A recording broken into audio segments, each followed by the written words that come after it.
اعوذ باللہ من الشیطان الرجیم بسم اللہ الرحمن الرحیم۔ سورہ عنکبوت کے کل 7 رکوع ہیں۔ پہلا رکوع جیسا کہ میں عرض کر چکا ہوں کہ قرآن مجید کے اہم ترین مقامات میں سے ہے، خاص طور پر دعوت اور تحریک اور اللہ تعالیٰ کے دین کے غلبے کی جد و جہد میں جو مسائل درپیش ہوتے ہیں کارکنوں کو، اس دور میں جب کہ پرسیکیوشن ہو، ستایا جا رہا ہو، مشکلات آ رہی ہوں، قربانیاں دینی پڑے، تو اس کے جتنے بھی مسائل پیدا ہوتے ہیں ان سب کا بہت ہی جامع جو بیان ہے اور رہنمائی ہے وہ اس رکوع میں آ چکی ہے۔ تو یہ نوٹ کر لیجئے کہ مطالعہ قرآن حکیم کے جس منتخب نصاب کا میں تذکرہ کرتا رہا ہوں کہ چند دنوں سے، اس کا جو 5واں حصہ ہے، اس کا پہلا سبق جو ہے وہ اسی سورہ عنکبوت کے پہلے رکوع پر مشتمل ہے، اور یہ اس حصے کا یوں سمجھیے کہ بمنزلہ فاتحہ ہے اس حصے کے لیے۔ اب جو بقیہ 6 رکوع ہیں ان میں 3 میں انباء الرسل کا معاملہ آ رہا ہے، لیکن ظاہر بات ہے کہ یہاں جو انباء الرسل آ رہے ہیں تو بیچ بیچ میں خاص طور پر یہی جو مسئلہ ہے بیک گراؤنڈ میں جو مسلمانوں کو مسائل درپیش ہیں اور جو اس وقت حضور صلی اللہ علیہ وسلم اور آپ کے ساتھی جن مسائل سے دوچار ہیں، اور جو کچھ کے کشاکش جو ہے مکے میں ہو رہی ہے اہل کفر اور اہل ایمان کے مابین، تو اس کے یوں سمجھیے بٹوین دی لائنز وقفے وقفے سے اس کی طرف بھی اشارے ہیں۔ پھر جو بقیہ 3 رکوع رہ جائیں گے ان 3 رکوعوں میں 2 لڑیاں ہیں جو بٹی ہوئی ہیں۔ ایک لڑی میں خطاب ہے مشرکین عرب کی طرف، اور ایک لڑی میں جو اہل ایمان تھے، جو حضور صلی اللہ علیہ وسلم پر ایمان لائے تھے، جو ان مشکلات سے دوچار تھے، وہاں بھی پھر گن کر 10 ہدایات ان کو دی گئی ہیں۔ لیکن وہاں یہی ہے کہ وہ بٹی ہوئی ہونے کی وجہ سے لڑیاں وہ کٹا پھٹا معاملہ ہوگا، جیسے کہ سورہ بقرہ میں آپ کو بتا چکا ہوں یا سورہ نساء میں۔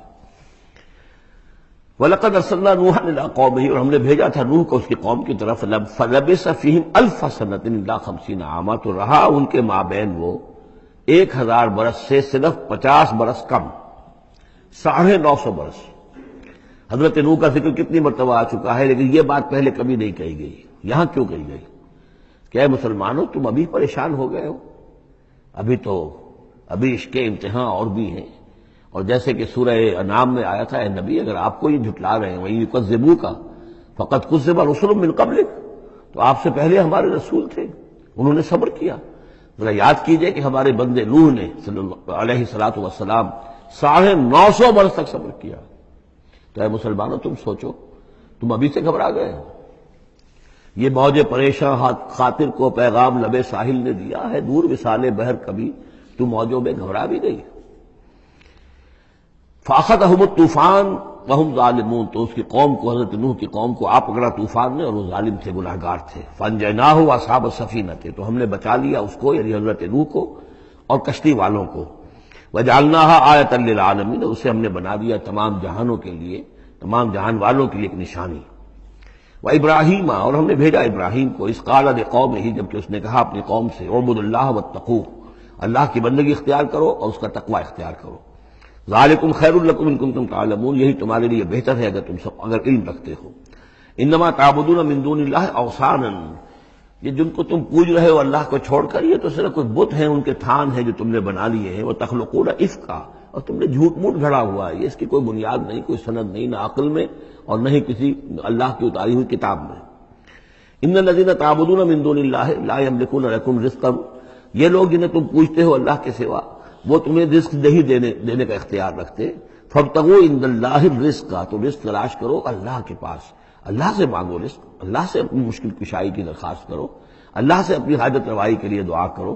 واعبدوہ، اور اس کی بندگی کرو، واشکروا لہ، اور اس کا شکر ادا کرو، الیہ ترجعون، یقیناً اسی کی طرف تم لوٹا دیے جاؤ گے۔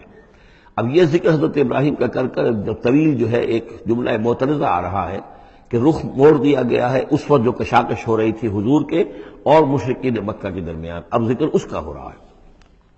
وَإِن تُكَذِّبُوا، گویا کہ اب خطاب ہو رہا ہے اہل مکہ سے، اور اگر تم جھٹلا رہے ہو فَقَدْ كَذَّبَ أُمَمٌ مِّن قَبْلِكُمْ، تو دیکھو تم سے پہلے بہت سی قوموں نے جھٹلایا۔ وَمَا عَلَى الرَّسُولِ إِلَّا الْبَلَاغُ الْمُبِينُ، اور ہمارے رسول پر محمد پر صلی اللہ علیہ وسلم کوئی ذمہ داری نہیں ہے سوائے واضح طور پر اور صاف صاف پہنچا دینے کے۔ اولم یروا کیف یبدی اللہ الخلق ثم یعیدہ، کیا وہ دیکھتے نہیں ہے کیسے اللہ تعالیٰ تخلیق پہلی مرتبہ کرتا ہے پھر وہ دوبارہ بھی کرے گا۔ ان ذالک علی اللہ یسیر، اور یہ اللہ تعالیٰ پر بہت آسان ہے۔ قل سیروا فی الارض فانظروا، اور تو ان سے کہیے کہ ذرا گھومو پھرو زمین میں اور دیکھو کیف بدأ الخلق، کیسے اللہ تعالیٰ پہلے تخلیق کیا ہے اس نے خلق کو، ثم اللہ ينشئ النشأة الآخرہ، پھر اللہ اٹھائے گا یا اٹھاتا ہے۔ دنیا میں بھی ہو رہا ہے کہ کھیتی جو ہے وہ ختم ہو گئی، پھر اگلی پھر فصل آ گئی، پھر فصل آ گئی، یہ تو ایک سائیکل چل رہا ہے، اور پھر یہ کہ اللہ تعالیٰ دوسری مرتبہ تمہیں اسی طرح اٹھا دے گا۔ نشأت آخرہ جو ہے آخرت کی، جو تمہیں اٹھانا ہے وہ اللہ کے اختیار میں ہے۔ ان اللہ علی کل شیء قدیر، یقینا اللہ ہر شے پر قادر ہے۔ یعذب من یشاء ویرحم من یشاء، وہ جس کو چاہتا ہے عذاب دیتا ہے، دے گا، اور جس کو چاہے گا رحم فرمائے گا۔ وإلیہ تقلبون، اور اسی کی طرف تم لوٹا دیے جاؤ گے۔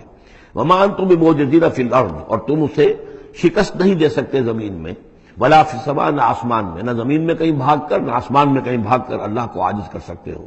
وما لکم من دون اللہ بولی ولا نصیر، اور نہیں ہے کوئی تمہارا اللہ کے سوا نہ حمایت، یعنی اللہ کے ورے یا اللہ کے مقابلے میں۔ یہ دون کا لفظ بہت سے معنی دیتا ہے عربی زبان میں، دیکھنا ہوتا ہے کس کانٹیکسٹ میں کیا معنی ہے۔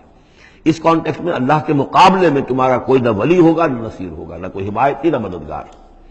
والذین کفروا بآیات اللہ ولقائہ، اور جن لوگوں نے کفر کیا اللہ کی آیات کا اور اس سے ملاقات کا انکار کیا، اولئک یئسوا من رحمتی، یہ وہ لوگ ہیں جو میری رحمت سے مایوس ہو چکے ہیں۔ واولئک لہم عذاب علیم، اور ان کے لیے دردناک عذاب ہے۔